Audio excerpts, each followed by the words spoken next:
Class 12th important subjective question देख रहे हैं, ठीक ना। जो बोर्ड एग्जाम के लिए बहुत ही इंपॉर्टेंट क्वेश्चन रहेंगे क्लास 12th का, ठीक ना। क्वेश्चन क्या है, फ्राइडे के विद्युत अपघटन के प्रथम नियम को लिखें, ठीक ना। एक केमिस्ट्री का सब्जेक्टिव क्वेश्चन है, ठीक ना। आप लोग इसे जरूर से जरूर याद करके एग्जाम देने के लिए जाएंगे, ठीक ना। तो बहुत ही अच्छा नंबर आएगा आप लोगों को, ठीक ना। क्वेश्चन क्या है, आप लोग इसे रटेंगे नहीं, ठीक ना। आप लोग इसे समझने की कोशिश करेंगे, ठीक ना। हम पहले सब बता दिए हैं, ठीक ना, कि आप लोग इसे रटना नहीं है, ठीक ना। हम समझा देंगे, आप लोगों को याद हो जाएगा, ठीक ना। ये हमारा 100% गारंटी है, ठीक ना। तो आप लोग इसे रटने की कोशिश मत करेंगे, आप लोग इसे समझेंगे, ठीक ना। क्वेश्चन क्या है कि फ्राइडे के विद्युत अपघटन के प्रथम नियम को लिखें, ठीक ना। तो आपको लिखना है कि इस नियम के अनुसार किसी इलेक्ट्रॉन से मुक्त किसी पदार्थ की मात्रा, इस इलेक्ट्रॉन से क्या, तो किसी पदार्थ की मात्रा, ठीक ना, मात्रा उसमें प्रवाहित विद्युत धारा के क्या होता है, तो समानुपाती होता है, ठीक ना। क्या होता है, तो समानुपाती होता है, ठीक ना। क्या होता है, समानुपाती होता है।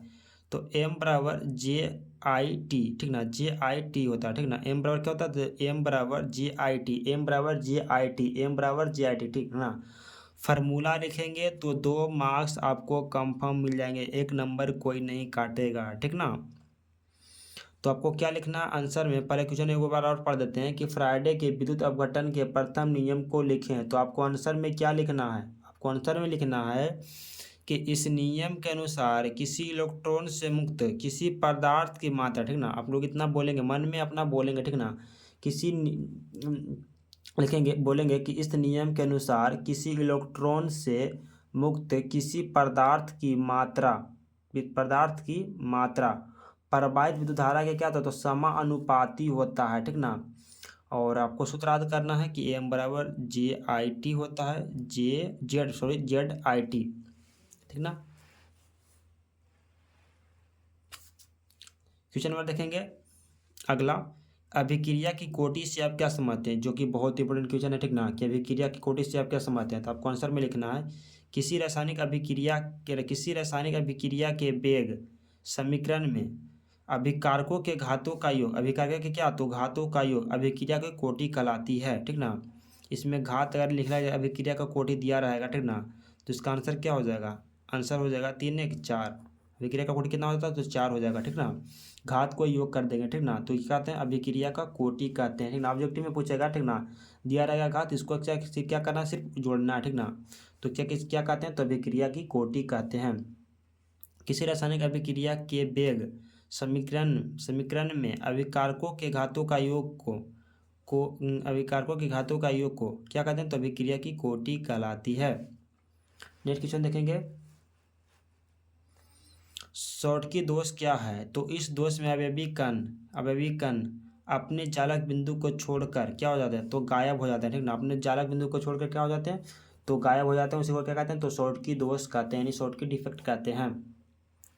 अगला क्वेश्चन देखेंगे, क्वेश्चन नंबर 3 तक करवा दें, क्वेश्चन नंबर 4 करवाएंगे। एग्जाम की दृष्टि से बहुत ही बड़े क्वेश्चन रहेगा, बोर्ड एग्जाम 2025 के लिए हम करवा रहे हैं केमिस्ट्री का, ठीक ना। तो फ्रैंकल दोष क्या है, तो इस दोष में अवयवी कण अपने चालक बिंदु को छोड़कर क्या हो जाते हैं, तो अंतराकाशीय स्थान में चला जाता है, ठीक ना। अंतराकाशीय स्थान में चला जाते हैं, ठीक ना। हम लोग को समझा देते हैं, इस प्रकार से आपको एक बार लेना है, ठीक ना। इस तरह से यहाँ से ऐसे दे देना है, यहाँ से इस तरह से कर देना, यहाँ पे डाल देना, यहाँ पे जहाँ जहाँ पे है लाइन वहाँ पे डाल देना है, ठीक। इस प्रकार से कर देना है। और plus minus plus minus plus minus plus दे दिया, तो यहाँ पर माइनस देंगे, तो ये जो अंतरकाशीय स्थान में ना यहाँ पे चला जाएगा, ठीक ना। यहाँ पर आना चाहिए, तो क्या चला गया, तो बीचे में चला गया, ठीक ना। तो इसी को क्या कहते हैं, तो अंतराकाशीय स्थान कहते हैं, ठीक ना। उसी को क्या कहते हैं, तो फ्रैंकल दोष हम कहते हैं, डिफेक्ट कहते हैं। उसी प्रकार से आपका लिख देना है, यहाँ पे माइनस हो गया तो यहाँ पे प्लस हो जाएगा, फिर माइनस, फिर प्लस, फिर माइनस, फिर प्लस, फिर माइनस। अब अगला क्वेश्चन क्या है, क्वेश्चन नंबर क्या हो जाएगा, 5 हो जाएगा। कॉपर के 2 एक्स का नाम को लिखें, तो आपको क्या लिखना है, पहला में लिखना है कॉपर पराइट CuFeS2O, ठीक ना। दूसरा क्या लिखना है, क्यूपराइट Cu2O, ठीक ना, आपको लिखना है। अगला क्वेश्चन लिख देखेंगे, बहुत इंपॉर्टेंट क्वेश्चन है कि बिंदु दोष क्या है। तो आपको लिखना है किसी क्रिस्टल में जालक बिंदुओं से अवयवी कण का विस्थापन से उत्पन्न दोष को बिंदु दोष कहते हैं, ठीक ना। विस्थापन से उत्पन्न दोष को बिंदु दोष कहते हैं। किसी क्रिस्टल में जालक बिंदुओं से अवयवी कणों का विस्थापन से उत्पन्न दोष को बिंदु दोष कहते हैं, यह कहलाता है, ठीक। अगला क्वेश्चन देखेंगे कि प्रासरण दाब को परिभाषित करें। बहुत इंपॉर्टेंट क्वेश्चन है, ठीक ना। प्रासरण दाब को परिभाषित करने, तो आप कॉन्सेप्ट में लिखना है कि विलयन में लगाया गया वह बाहरी दाब, ठीक ना। विलयन में लगाया गया वह बाहरी दाब जो अर्धपरागैम झिल्ली से होकर विलायक के प्रभाव को क्या करता है, तो रोकता है। उसे क्या कहते हैं, तो प्रासरण दाब कहते हैं। उसे क्या कहते हैं, तो प्रासरण दाब कहते हैं। क्या कहते हैं, तो प्रासरण दाब कहते हैं। नेक्स्ट क्वेश्चन देखेंगे। नेक्स्ट क्वेश्चन क्या है कि विशिष्ट चालकता क्या है। विशिष्ट चालकता क्या है, तो विशिष्ट चालकता को विशिष्ट प्रतिरोध के विलोम के रूप में भी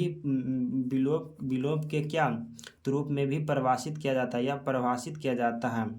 विशिष्ट चालकता को विशिष्ट प्रतिरोध के विलोम के रूप में परिभाषित किया जाता है। इसका एस मात्रक ohm inverse centimetre inverse one होता है। सक्रिय ऊर्जा किसे कहते हैं। नेक्स्ट क्वेश्चन क्या है कि सक्रिय ऊर्जा क्या है, तो अभिकारक के मध्यवर्ती के निर्माण में आवश्यक ऊर्जा को सक्रिय ऊर्जा कहते हैं।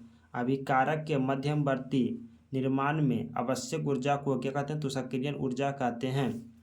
अगला क्वेश्चन है कि एनिलीन HCl में घुलनशील है क्योंकि एनिलीन तो आंसर में लिखना है कि एनिलीन क्षारीय प्रकृति होने के कारण यह अम्ल HCl में घुलनशील होता है। HCl मतलब क्या, हाइड्रोक्लोरिक अम्ल, ठीक ना। HCl में क्या होता है, तो घुलनशील होता, घुलकर क्या बनाता है, तो सल्ट बनाता है, ठीक ना। सल्ट मतलब नमक बनाता है, ठीक ना, सल्ट बनाता है। एनिलीन HCl में घुलनशील है क्योंकि तो आपको आंसर में लिखना है कि एनिलीन क्षारीय प्रकृति होने के कारण यह अम्ल HCl में घुलकर क्या सल्ट बनाता है। यानी HCl में घुलकर क्या बनाता है, तो सल्ट हमारा बनाता है, ठीक ना। तो आप इसे कॉपी में अपना नोट कर लेंगे और उसके बाद आप लोग इसे याद कर लेंगे। चैनल पर नए होंगे तो सबसे पहले चैनल को सब्सक्राइब कर लेंगे। तो मिलते हैं नेक्स्ट वीडियो में, तब तक के लिए जय हिंद जय भारत।